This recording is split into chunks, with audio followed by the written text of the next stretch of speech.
Indian ബഹിരാകാശ യാത്രാ പദ്ധതിയായ ഗഗൻയാനിലെ യാത്രക്കാരെ പ്രധാനമന്ത്രി നരേന്ദ്രമോദി പ്രഖ്യാപിച്ചപ്പോൾ അത് മലയാളിക്ക് അഭിമാന നിമിഷം. മലയാളിയായ പ്രശാന്ത് ബാലകൃഷ്ണൻ നായർ ഉൾപ്പെടെ 4 പേരാണ് ഗഗൻയാൻ യാത്രയുടെ ഭാഗമാകുന്നത്. പ്രശാന്ത് ബാലകൃഷ്ണന് പുറമെ അജിത് കൃഷ്ണൻ, അങ്കദ് പ്രതാപ്, ശുഭാൻശു ശുക്ല തുടങ്ങിയവരാണ് മറ്റു യാത്രക്കാർ.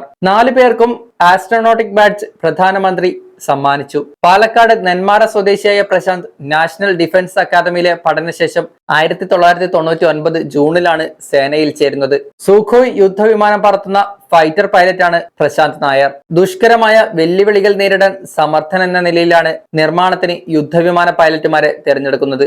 ഇതുതന്നെയാണ് പ്രശാന്തിനെയും ഈ പദ്ധതിയിൽ എത്തിച്ചത്.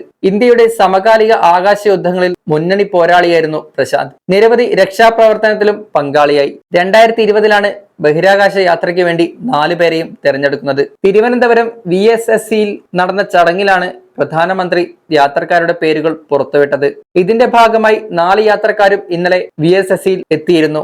ISRO ഇവരുടെ പേരുകൾ രഹസ്യമാക്കി വെച്ചിരിക്കുകയായിരുന്നു. ടെസ്റ്റ് പൈലറ്റുമാർ 1.5 വർഷം റഷ്യയിൽ പരിശീലനം പൂർത്തിയാക്കിയിരുന്നു. ബംഗളൂരുവിലെ ഇന്ത്യൻ സ്പേസ് റിസർച്ച് ഓർഗനൈസേഷന്റെ കീഴിലെ ഹ്യൂമൻ സ്പേസ് ഫ്ലൈറ്റ് സെന്ററിലും പരിശീലനം ലഭിച്ചിരുന്നു. 2025 അവസാനത്തോടെ മനുഷ്യരെ ബഹിരാകാശത്തെത്തിക്കുന്നതിനുള്ള പ്രവർത്തനങ്ങൾ ഈ വർഷം അവസാനമുണ്ടാകുമെന്നും കരുതുന്നു. 2 പരീക്ഷണ പദ്ധതികൾക്ക് ശേഷമാകും ഗഗൻയാൻ പദ്ധതിയിൽ മനുഷ്യരെ ഉൾപ്പെടുത്തുക. മനുഷ്യരെ ബഹിരാകാശത്തെത്തിച്ച് സുരക്ഷിതമായി തിരിച്ചെത്തിക്കാനുള്ള ISROയുടെ സ്വപ്ന പദ്ധതിയാണ് ഗഗൻയാൻ. യാത്രികർക്ക് നിശ്ചിത കാലത്തേക്ക് കഴിയാനുള്ള സൗകര്യങ്ങളും ഉൾപ്പെടുത്തിയാണ് പേടകം തയ്യാറാക്കിയിരിക്കുന്നത്. അതുകൊണ്ട് തന്നെ ഇവരെ സുരക്ഷിതമായി ഭൂമിയിലെത്തിക്കാനും സാധിക്കും. ലോഞ്ച് വെഹിക്കിൾ മാർക്ക് 3 എന്ന ISROയുടെ ഏറ്റവും ശക്തിയേറിയ വിക്ഷേപണ റോക്കറ്റിലാണ് ഗഗൻയാൻ പേടകം ഭ്രമണപഥത്തിൽ എത്തിക്കുക. പ്രധാനമായും മനുഷ്യരെ ബഹിരാകാശത്തെത്തിക്കാനുള്ള തങ്ങളുടെ ശേഷി തെളിയിക്കുകയാണ് ആദ്യം ഗഗൻയാൻ പദ്ധതിയിലൂടെ ISROയുടെയും ഇന്ത്യയുടെയും ലക്ഷ്യം. 2025 മനുഷ്യരെ ബഹിരാകാശത്തെത്തിക്കുന്ന ഗഗൻയാൻ ദൗത്യത്തിനാണ് ISRO ലക്ഷ്യമിടുന്നത്. ഇതിനു മുന്നോടിയായി 2 ആളില്ലാ ദൗത്യങ്ങൾ വിക്ഷേപിക്കും. ആദ്യ ദൗത്യം ഈ വർഷം തന്നെ ഉണ്ടാവും. മനുഷ്യരെ വഹിക്കാനുള്ള എല്ലാ മാനദണ്ഡങ്ങളും ഗഗൻയാൻ ദൗത്യത്തിന് ഉപയോഗിക്കുന്ന LVM-3 റോക്കറ്റിന്റെ ക്രയോജനിക് എഞ്ചിൻ അടുത്തിടെ കൈവരിച്ചിരുന്നു. ഹ്യൂമൻ റേറ്റഡ് LVM-3 റോക്കറ്റിന്റെ ഹ്യൂമൻ റേറ്റിംഗ് പരീക്ഷണമാണ് ജനുവരി 13 വിജയം കണ്ടത്.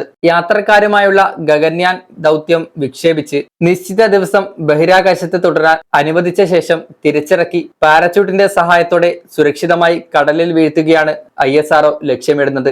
ആളില്ലാ 1ാം ദൗത്യത്തിനും ഇതേ രീതിയാണ് പിന്തുടരുക. ഇതിനു മുന്നോടിയായി ഗഗൻയാനിന്റെ പാരച്യൂട്ട് സംവിധാനങ്ങളുടെ കാര്യക്ഷമത തെളിയിക്കാൻ ലക്ഷ്യമിടുന്ന TVD-2 പരീക്ഷണം ഉടൻ നടത്താനിരിക്കുകയാണ് ISRO. മനുഷ്യരെ വഹിക്കുന്ന ദൗത്യങ്ങൾ സുരക്ഷിതമാക്കാനുള്ള പരീക്ഷണങ്ങൾ നേരത്തെ വിജയകരമായി നടത്തിയിരുന്നു.